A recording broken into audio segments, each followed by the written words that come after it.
Ladies and gentlemen, I don't feel that I've got all the answers, but I want to share with you tonight some of the things that weigh with me as we think of this extremely important issue.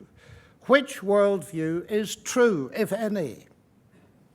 We are confronted in our contemporary world with a phenomenon that describes itself as the new atheism. It looks at religion, in particular 9/11, and concludes that religion is dangerous. It admits that 9/11 was a product of fanatical religion, but then observes that fanatical religion thrives on the border of moderate religion. It therefore concludes that all religion must be eliminated, and then raises the question, how is it we are to eliminate religion? And the answer is to use science. But then they realize that if God is eliminated, then it creates a problem for the foundation of ethics, which have been traditionally, at least in the West, based on belief in God. Never mind, they say, no one needs God to be good. And such is the pressure from their side that we get very notable people like Nobel Prize winner Steven Weinberg, the physicist, saying that perhaps the best contribution science can make to this generation is to eliminate religion. So that is the background. The stakes are enormously high. And I would like to say at the beginning that I sympathize with some of the criticisms of the new atheists, because religion has an unacceptable side. I would just point out, though, that in connection with Christianity, people who take up weapons to defend Christ and his cause are not obeying him, they are disobeying him.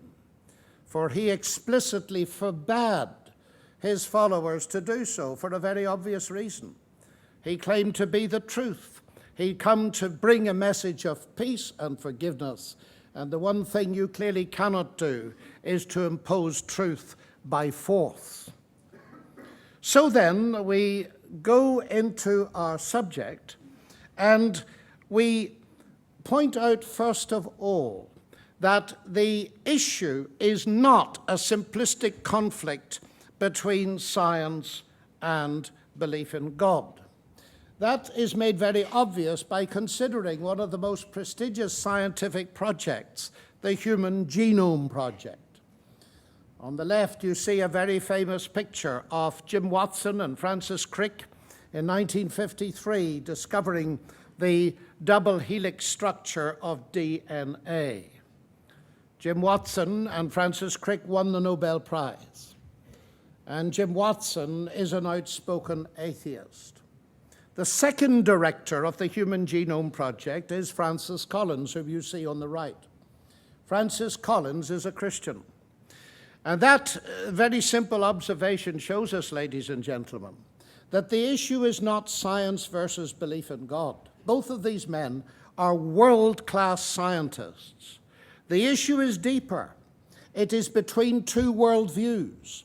The worldview of atheistic materialism that holds that this world is all there is nothing ultimately but matter and energy, and everything therefore has to be explained exhaustively bottom up, and the worldview of theism that says that this universe is not all that exists. There is a God who created it and who upholds it. So the conflict is between naturalism and theism. There are scientists to be found on both sides. So the real question, I think, is this: which worldview fits best with what we find in science? Is it more reasonable to believe in theism or in naturalism? So it is a question now of weighing evidence. It is not a question of producing proof. Proofs, as you know, ladies and gentlemen, only occur in the strict, rigorous sense in my field of mathematics. But in the rest of natural science and in real life, we talk about evidence, pointers, beyond reasonable doubt, inferences to the best explanation, and so on. Having said that, you will see on the blackboard, on the screen, there is a proof of the existence of God in terms of mathematical formulae. And I know you are laughing, but this mathematician happens to be one of the brightest mathematicians that's ever existed. His name is Kurt Gödel, and he rocked the mathematical world in showing that even mathematics has its limitations. And he smashed the notion of David Hilbert that mathematics would in the end be capable of giving us everything. He proved that in any axiomatic system which is strong enough to contain ordinary arithmetic, there will always be true results which you cannot prove. Gödel claimed to be able to formulate a very ancient argument of Anselm's for the existence of God, the ontological proof, and there it is, and you can follow it at your leisure. I am not going to attempt either to unpack it, because I want to move on to the major arguments that are used by the new atheists. Richard Dawkins, at the heart of his book, The God Delusion, tells us that God is very improbable, and therefore he probably doesn't exist. It's a very curious argument, ladies and gentlemen, because you are, each of you, very improbable, and yet you exist. You see, the issue is not about improbability at all. It's about actuality. I am a very improbable being.